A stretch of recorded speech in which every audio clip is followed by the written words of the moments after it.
as we look back at the last 14 years of Conservative rule.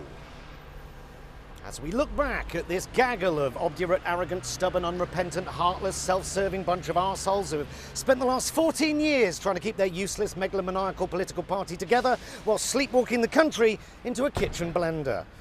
14 years, 5 prime ministers, 7 chancellors, 8 foreign secretaries, 13 culture secretaries, one of whom was Nadine Dorries, a woman so stupid she thinks Channel 4 is a brand of perfume.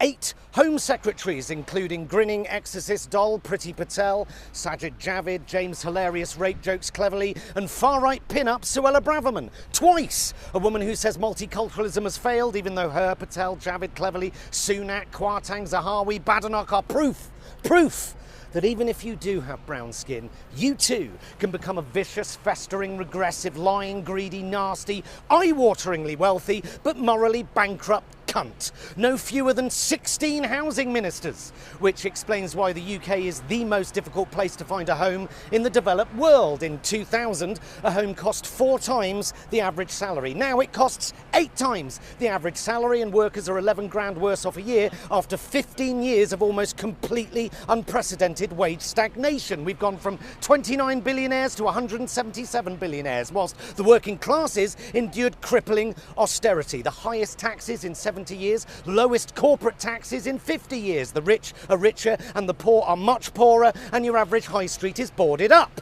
We've endured David Cameron's hubris, Theresa May's chaos, Boris Johnson's lies, and Liz Truss throwing £30 billion of your money down the shitter. 100 billion in lost trade due to Brexit, 40 billion in lost tax revenues due to Brexit, whilst our farmers and our fishermen were sold down the river. The worst trade deficit since records began, and our national debt is now at 3 trillion. Average student debt has gone from 5k to 50k, homelessness has doubled, child poverty has tripled, an energy crisis that has little to do with the war in Ukraine and more to do with unfettered capitalism and unbridled greed. Highest energy bills in Europe, with 6.7 million people currently living in fuel poverty. The party of law and order have overseen record backlogs in the Crown Court, delays of 5 years for rape cases, with rapists being spared jail because the prisons are full. Chronic shortages of judges on top of a narrative that says they're all enemies of the people. They sold off 600 police stations. They cut police numbers by 21,000, then increased police numbers by 20,000, which is not an increase in police numbers, no matter how many times they tell you it is.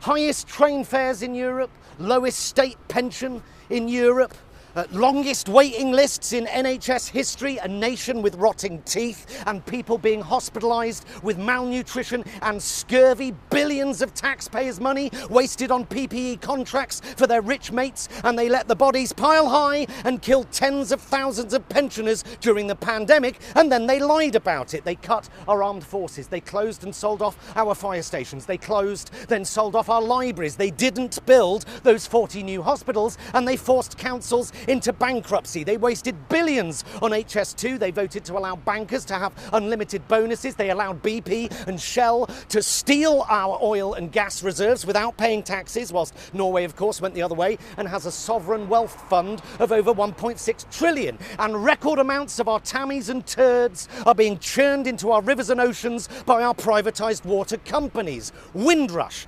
Grenfell, Partygate, Barnard Castle, 30p Lee, bullying, affairs, groping and rape and tractor porn and Chris Pincher and corruption and dirty deals and racist donors and lies and lies and lies. And yes, the pandemic didn't help and the war in Ukraine hasn't helped, but don't believe them when they tell you that that's the reason that you are poorer this week than you were last week, whilst Rishi Sunak is richer this week than he was last week. Rishi Sunak cut taxes on champagne on the same day he cut funding to rebuild schools, and he wants to bring back national service. What else are they going to bring back?